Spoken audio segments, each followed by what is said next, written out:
Hey guys, welcome to our channel. இன்றைக்கி நம்ம பார்க்க போகிற ரெசிபி என்னென்னு பார்த்தீங்கன்னா, பீன்ஸ், கேரட், பச்சை பட்டாணி சேர்த்து வறுவல் தான் பண்ணியிருக்கேன். எப்படி பண்ணலான்றதை பார்க்கலாம் வாங்க. இந்த வறுவல் வந்து நீங்கள் ரசம் சாதம், தயிர் சாதம், சாம்பார் சாதத்தோடலாம் வச்சு சாப்பிடும்போது காம்பினேஷன் ரொம்ப நல்லாயிருக்கும். இது வந்து குழந்தைங்க லஞ்ச் பாக்ஸ்க்கெலாம் நீங்கள் கொடுத்து விடலாம். ரொம்பவே டேஸ்ட்டாக இருக்கும். குழந்தைங்களும் விரும்பி சாப்பிடுவாங்க. எப்படி செய்யலான்றதை பார்க்கலாம் வாங்க. ஃபஸ்ட்டு ஒரு மிக்ஸி ஜார் எடுத்துக்கோங்க. அதில் ஒரு ஆனியன் கட் பண்ணி நாலாக கட் பண்ணி அதில் சேர்த்துக்கோங்க. ஒரு ஸ்பூன் அளவுக்கு மிளகாத்தூள், ஒரு ஸ்பூன் சோம்பு, ஒரு 4 சில் தேங்காய் சேர்த்து நல்லா பல்ஸ் மோடில் வச்சு கொரன்னு அரைச்சிட்டு வந்துடுங்க.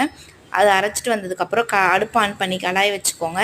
கடாய் நல்லா சூடானதுக்கப்புறம் எண்ணெய் சேர்த்துக்கோங்க. நல்லா 2லேருந்து 2.5 ஸ்பூன் அளவுக்கு எண்ணெய் சேர்த்துக்கோங்க. அதுக்கப்புறம் நம்ம அரைச்சி வச்ச அந்த பேஸ்ட் இதில் சேர்த்துட்டு அதோட பச்சை வாசனை போகிற அளவுக்கு நல்லா கிளறி விட்டுக்கலாம். நல்லா கிளறினதுக்கப்புறம் நான் வந்து இன்றைக்கி பீன்ஸ், கேரட், பச்சை பட்டாணியை நல்லா கட் பண்ணி க்ளீன் பண்ணி எடுத்து வச்சுருக்கேன். இதை சேர்த்து உப்பு சேர்த்து நல்லா கிளறி விட்டுக்கலாம். நல்லா கிளறினதுக்கப்புறம் நம்ம அந்த பேஸ்ட்டை அரைச்சோன்னா அதிலேருந்து அதை தண்ணி கொஞ்சம் சேர்த்து நல்லா கிளறி விட்டுக்கலாம். அதுக்கப்புறம் காய் வேகிறதுக்கு தண்ணி தேவைப்படும். அதனால் இன்னும் கொஞ்சம் தண்ணியை சேர்த்து நல்லா மூடி போட்டு மூடி வச்சுருங்க.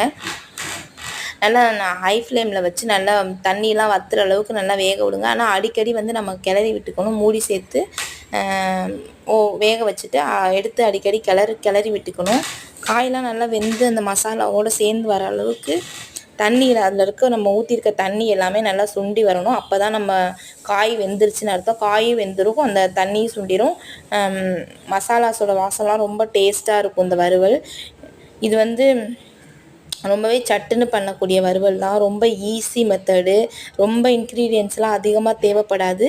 நம்மள்கிட்ட ஒரு வெங்காயம், ஒரு சோம்பு, மிளகாத்தூள், ஒரு 2 சில்லு தேங்காய் இருந்தாவே போதும். இதை சட்டுன்னு ரெடி பண்ணிடலாம். பாருங்கள், நம்ம ஊற்றி வைத்த தண்ணிலாம் வந்து நல்லாவே வற்றிருச்சு. இன்னும் ஒரு 2 to 3 மினிட்ஸ் மட்டும் இதை குக் பண்ணி எடுத்தால் போதும். நமக்கு தயாராகிடும். நம்மளோட வறுவல் சூப்பராக தயாராகிடும். இதை வந்து காய் வெந்துருச்சான்னு நம்ம நசுக்கி பார்த்துக்கலாம். நான் பட்டாணி எடுத்து நசுக்கி பார்த்தேன், நல்லாவே மசிஞ்சு வந்துருச்சு. ஆனால் அதில் கொஞ்சம் தண்ணி இருக்கனால நான் இன்னும் ஒரு 5 மினிட்ஸ் மூடி வச்சேன் மூடி போட்டு. அதுக்கப்புறம் வந்து நம்ம மூடி ஓப்பன் பண்ணிவிட்டு இதுக்கப்புறம் நம்ம மூட வேணாம், நல்லா ஓப்பன்லேயே நல்லா வேக வச்சுக்கலாம்.